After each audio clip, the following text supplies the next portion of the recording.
Hey, welcome to the Virtually Speaking podcast. My name is Pete Fletcher, and joining me as always is my good friend, Mr. John Nicholson. John, how you doing, buddy? It's good, but I'm slightly confused. I know, but how you doing? I'm just feeling confused, Pete. Why is that? I feel like every other person who's running around this campus is named Paul. There are a lot of Pauls. We just finished another conversation with Paul Turner, who basically set us off really well with this session, and we've got so much more to come, but I'm really excited about this Paul as well. We had a great conversation talking about the sum being greater than the parts, and that is the title of this episode. And Paul, first, welcome to the podcast. Oh, thank you. And secondly, tell us, why is the sum greater than the parts? First, let me say there are a lot of great parts in VCF9, and I'm very excited about the improvements we're making in compute, storage, and networking. But to me, the greatest value of all is that symphony, because you're not just getting, better storage deduplication. You're not just getting memory tiering. You're not just getting VPCs. You're getting them all at once. But the transformational value is when you look from an ops-down perspective. Because if we look at where the value is for customers, it's what we've already achieved with so many customers, and we want to achieve with more, is we're bringing in that agility that they so desperately want to be successful, but we're also bringing in constraints, cost controls, bumpers on the bowling alley of cloud, if you will, to make sure things go down the right lane. And that combination is so much easier to achieve when you look from the ops down perspective, because you want to take advantage of all these features. They're the magnet. They draw people in. They're delicious. But the benefit comes at the intersection.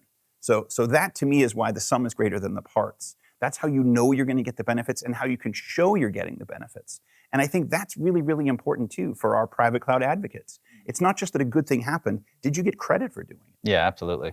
So Paul, I know you're CTO for America Strategic here. I'm really curious. You speak to a lot of customers. What are they saying about this modern private cloud, about their various journeys? It's a great question, and thank you for asking. There's not one way to be successful with modern private cloud.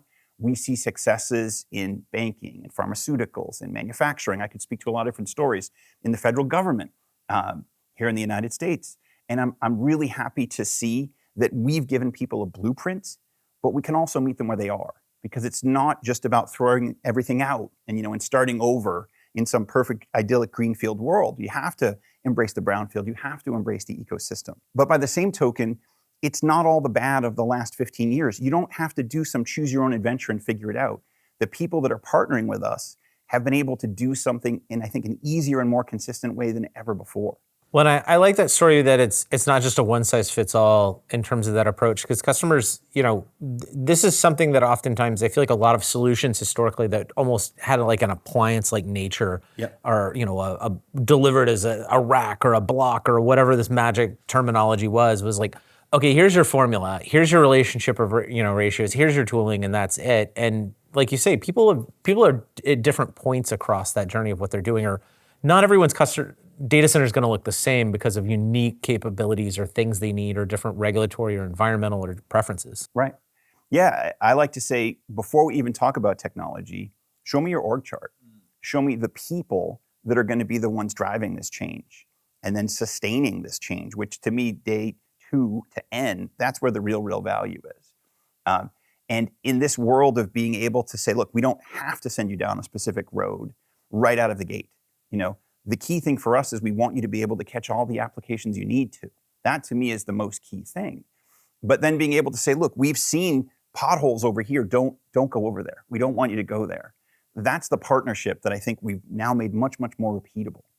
Well, and that org chart, it's interesting because if you spend enough time in data centers, you can almost tell what the org chart is based off of what you see in the rack. It's okay, I see some really, really shiny, nice networking gear and lots of cool security tooling, and oh wow, this is storage that time forgot. And is that a McData? Where did that come from? No, it's the different prioritizations and the politics of that. How do the teams come together to deliver this solution? So it starts, I think, one of the consistent themes that we see is successes have a strong sponsor, a strong executive sponsor that's able to weed through and sort of force out the siloed noise. Hopefully they've already done a reorg to minimize that. But even if they haven't, that strong sponsor that says, look, we need to be focused on what we deliver. We need to be focused on looking at the metrics that matter to the people we're serving, not looking at the metrics that we think are interesting. When those metrics, like that's something that's interesting about the sum is greater than the parts of like having these operational tooling, having this log aggregation, you could just deploy NetFlow monitoring and look at networking, have some visibility, but if you have NSX, you can get so much more. And how these pieces interact, particularly the observability, I feel like that's an amazing story of capability. Absolutely, and that's why I focus so much on that ops down view, because it isn't that we haven't had these things before. It's not that whole new categories of capability are being born that we somehow didn't have in VCF 5. They're just going to be even easier to achieve. I think that's the key message. So there's going to be fewer sources of truth, fewer literal screens. It'll be easier to harmonize the personas, because politics of building and supporting a cloud are a very real thing, whether it's private or public or hybrid. And what we can do to say right out of the gate, there's going to be harmony between the telemetry data that the ops teams care about, the performance data that everyone cares about, and crucially, the pricing, the showback, the financial data that some folks passionately care about, but others couldn't care less about. Pete pays my bills, so show me the latency. We have to bring those together. And it's true, you could do that a lot of different ways, but we're well past the point of people trying to do that themselves making sense. Or having four different tooling for 4 different teams or different views. Right. That was madness.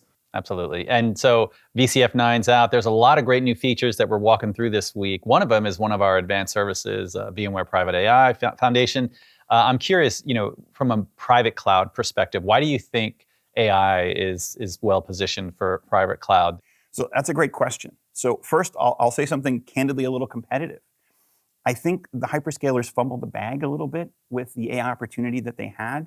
They're where everyone started, and for good reason. They had supply when supply was hard to get. But I think the reality of the cost and also the emphasis they put on their ecosystems didn't necessarily mesh with what the enterprise in particular was looking for. And now that customers have tried some of that, in some cases they've tried a little bit on bare metal, they've realized that for the innovation that they want, and we're still in a very messy phase with this, let's be honest. It's like a Casey Kasem's top 40 of new large language models, and we look and sort and see which one is the hot one this month. That the financial model and the operating model of running virtualized GPUs in a private environment that you control. So then the governance, if we literally spill data on the floor like a coffee that you drop, is very different than in a public cloud. So a lot of customers have realized, hey, for the sustaining work that we're going to do around things like knowledge enhancement for people in customer success and customer support, or augmentation for developers with Code Complete, these are long-term things that make sense for us. We want to run them in a secure way that's cost-effective with governance that we like. We already do that pretty well in our private cloud. And the economics of it are just a slam dunk now that we've figured out the sizing, that we don't need a fleet of GPUs to serve hundreds or thousands of people. A relatively small number can do a lot of work.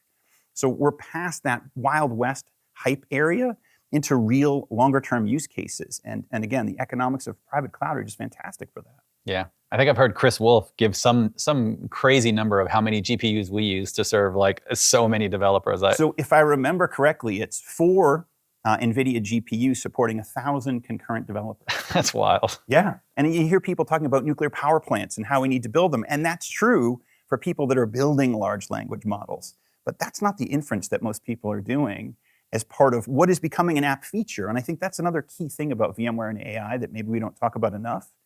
I mean, to me, at VMware, AI really means 3 things. We're a great infrastructure for all kinds of AI workloads. And we're that Switzerland that people want, where we're going to support the whole ecosystem. We have great partnerships with NVIDIA, but inevitably a market that big is going to bring in other hardware challengers and all kinds of things going on in software. We're there for all of it. But in VCF 9, we're also bringing in AI capabilities into our own products. People want prompt engineering for people supporting the cloud infrastructure. We're doing that. But then we're also giving people a great framework to build AI applications. And so for us, I think it's really a 3-tier story. All right, so last one for you. I'm curious, you speak to a lot of customers. And so what is your recommendation for customers that are on this private cloud journey, which everyone's in a different place, but what is your recommendation? My recommendation is to, first and foremost, to work with us. We have a lot of differentiated intellectual property. One of the ways that we've changed since even 18 months ago is we're doing a much better job of sharing that intellectual property with you. We've even demonetized a lot of our enablement. So let's say for one customer, it's, hey, I need better help with the financial side. I'm in a competition with another leader in my org about where workload should go. We can help you with that. Or, hey, I've seen the tremendous success that Broadcom itself had going from 44 data centers to 7, and I'm doing consolidation. Can you help me do that? And can you help me with rack design? Can you help me pick out the right host? Folks that know us from the old days know that we used to do that a ton. We can absolutely do that for you. And we can be Switzerland for you. We don't have any agenda. We don't have a favorite endpoint or a favorite OEM. And we're more able than ever to leverage that. And the other thing is we've had so much great success already with the code that we're already shipping. We want to share that with you. We've had customer stories from lots of different areas where you can look at what they did, save yourself a lot of time. Yeah. Can you share some examples? I'm sure you've got a lot. Yeah. So I'll start with the folks at Loomis, who folks may know as the money truck people. That's what I call them. They are running a model where they're supporting at scale, trucks all over the Americas. And they've worked with us as a platform to run not just VMs, but containers, and do that in a consistent way from a governance and a cost standpoint. And they're not building huge data centers. I think that's the other key thing I'd want folks to understand. As this technology's matured, it scales down well. Of course, it scales up better than anything, but it can scale down and be cost effective and very agile. And that's been a great partnership with Loomis. Okay. I could give you another. We'll get international. We'll talk about Audi. Okay. They use us as part of their VPLC process, in manufacturing. So again, not everything is data centers when it comes to cloud. And we've done a great job of bringing them repeatability and reliability and consistency for crucial operations. I'm really, really proud of that. Audis are also fabulous cars. Oh yeah, they're amazing. I can't afford one because that truck that you mentioned is not backing up to my house. But yeah, we can dream. Call to action here for me is everyone. It is right around the corner for VMware Explore. There's going to be a lot of great content. So if you're on that private cloud journey, if you're looking for a way to learn more about it, come to VMware Explore and learn more about it. Paul, thank you so much for joining us today. Thank you so much for having me.